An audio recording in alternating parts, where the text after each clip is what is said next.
What's good, Commanders fans? So it's been a long time. It's been a long time. It's been about 3 weeks. So family update. My son is healthy. The family's good. Everybody's good. Everybody's healthy. He was born July 6th. So, I took a little bit of time off. Training camp is coming up on Wednesday.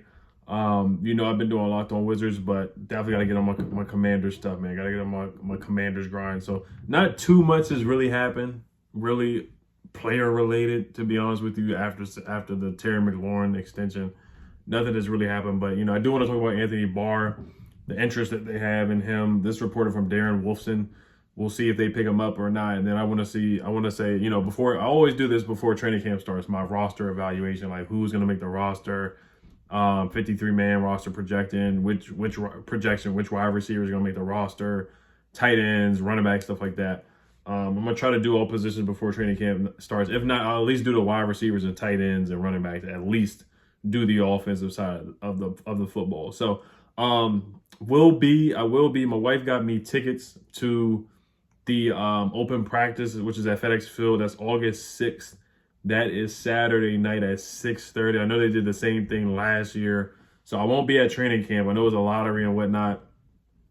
Didn't even try the lottery, but if you guys are going, that's lit. I hope you guys have a great time at training camp. So I will be there for the open practice at FedEx Field. So I hope to see you guys there. Should be a lot of fun. Anthony Barr, let's start off with him. He's been in the league a while. A lot of injuries, and he's still on the market. So I think they could get him for like a 1 year, relatively team friendly kind of deal. Somebody said he's looking for, $11 million. I don't know how true that is, but if he's looking for that, then I know Ron Rivera is not going to sign him. But John Keim has reported that they do have interest in Anthony Barr. Darren Wolfson also reported that the Commanders and the Cowboys have interest in Anthony Barr. So it's somewhat of a bidding war. Darren Wolfson also wrote that the Cowboys have more interest in Anthony Barr. Now, we don't have a lot of depth at linebacker. It's Jamin Cole and David Mayo. Who else do we have at linebacker? I can't remember. It's been a long time. Jamin Cole, David Mayo. Who else is on the roster at linebacker? I'm just like blanking. Anybody else of note? Khalid Hudson, Cole Holcomb, DeJohn Harris, Milo Eifler, Jamin Davis, Drew White, Trey Walker, Bryce Notree, Khalid Hudson. Yeah, we just don't have a lot of depth, man. We don't have a lot of depth. So if they sign anybody, I'd be fine with it. They just need depth, man. Last year, we with the health and safety protocols, guys, flying, going down left and right with injuries and health and safety protocols. Milo Eifler didn't even have a video or a picture on the Sunday Night Football game. So we need depth at that linebacker spot. Anthony Barr, he's a good veteran, 4-time Pro Bowler, solid tackler, can really rush the passer. That's what he was known for coming out of college, really rushing the passer. Really good, blitzing in the A-gap as well. So we could definitely use this guy. He's still, how old is he? Like 30, he's 30 years old, so it's not too bad. But, 4-time Pro Bowler, solid in coverage, not bad. Last year per PFF, PFF is not gospel, but the lowest passer rating allowed in zone coverage from the 2021 season, linebackers only, Anthony Barr only allowed a 66.2 passer rating in zone coverage. And Jack Del Rio, he loves his zone coverage. So Anthony Barr would fit right in with what Jack Del Rio likes to do. So I wouldn't be mad at it. I think he would be a solid pickup. He's a good tackler. He can stop the run. He's really good moving forward. Last year, he allowed a passer rating of 89.7. So he's solid in coverage. I'll say that, solid in coverage. He's solid and allowed 3 touchdowns, 79.2 completion percentage allowed. So 5.3 missed tackle rate. Only had 4 missed tackles. So he would come in. He'd probably be your strong side linebacker. Your starting linebacker is going to be Cole and Jamin. And they said they only run 2 linebacker sets. So I wouldn't get too caught up in the linebacker position. They don't really care about it seems like.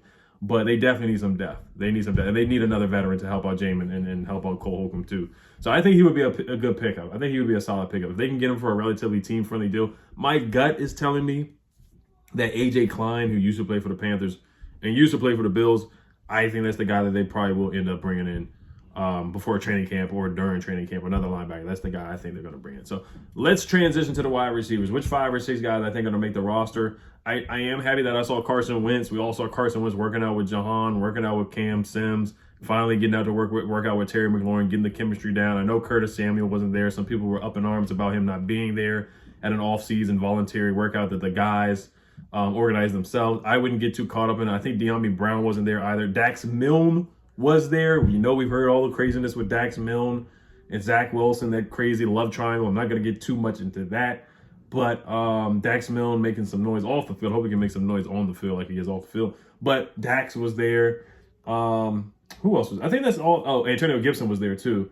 I want to say J.D. McKissick was there. I can't remember, but those are the guys that I definitely saw. I know Diami wasn't there. I think Cole Turner was there too. I know Diami wasn't there and Curtis wasn't there, so I wouldn't get too caught up in that. But obviously Terry's going to be the first guy on the roster. He's going to be our number one wide receiver forever for the next 5 years. And then Jahan is probably going to be our wide receiver number 2. Curtis will probably be our number 3. Jahan, of course, he's had a crazy offseason, OTAs. Don't want to get too caught up in OTAs and training camp, but he has been the standout guy. He has been the star of OTAs and practices so far. Nobody's been able to stay in front of him except for Ben St. Juice, apparently. And he has great hands. I mean, they say he has the best hands in the draft, and he's a guy that can go up there and get it for sure. So Cam Sims, definitely have him making the roster. So I got Terry number 1, Jahan our number 2, Curtis our slot guy. Curtis is the X factor, man. He's got to stay healthy. He's got to stay healthy, man. I'm not going to say too much about him, but Carson Wentz had some good things to say about Curtis. He said he's the most twitchiest guy that he's played with, man. He's the most twitchiest. He said, quote, "I've only played with a handful of guys who have that kind of quick twitch ability that Curtis Samuel has. It's been fun to build that chemistry and see what he does well." So I'm excited to see what Curtis can do, man. If he can actually get on the field and stay on the field, man, I think we have a top 15 offense, man. If Carson Wentz can just live up to expectations and not turn the ball over, I think this is our best wide receiver core that we've had in a little bit. I mean, Deshaun and Pierre and Jamison Crowder. I think this wide receiver core is just as good and is capable of being better than that wide receiver core, to be honest with you. So I got Terry, Curtis, Jahan, Cam Sims, De'Ami Brown. This is a big year for De'Ami. Both these guys are X factors. They're guys that have the talent and the speed, but we need De'Ami to put it together. Can he do more than just a go route? Can he run other routes? You know, can he had a couple drops. He had a couple concentration drops. I think he was a little nervous too. He fell in the Cowboys game. There was a couple times where he slipped and fell in some games. So we need him to step up and be ready for this year. So Dax Milne, I don't have him making the roster. Marcus Michelle, I do like him a lot, though. I like Marcus Michelle, what he's done so far in the preseason and the OTAs and whatnot. He's been really good. Him and Taylor Heineke have had a duo in practice against the second string. So I want to see what he can do in practice and training camp and what he can do in preseason. I think he's a guy that can make the practice squad. And if somebody is out, due to health and safety protocols, if they're still, having problems with that or whatever, or somebody's injured, I think he's a guy that can step in and help out for sure. Kyrick McGowan, don't have him making the roster. I do like him out of Georgia Tech. I think he can play. Calvin Harmon is still on the roster. I do not have him making the roster, even though I like Calvin Harmon a lot. He's a guy that possibly, should have moved to tight end just like AGG did. Jacquez Ezzard, don't have him making the roster at Sam Houston State. I do like him a lot, though. He reminds me of Steven Sims in a sense of like twitchiness and making guys miss. He could be a punt returner, kick returner, something like that. He's a guy that has some pop, some wiggle to him, can make a guy miss in the phone booth type of guy. Alex Erickson, I do have him making the roster.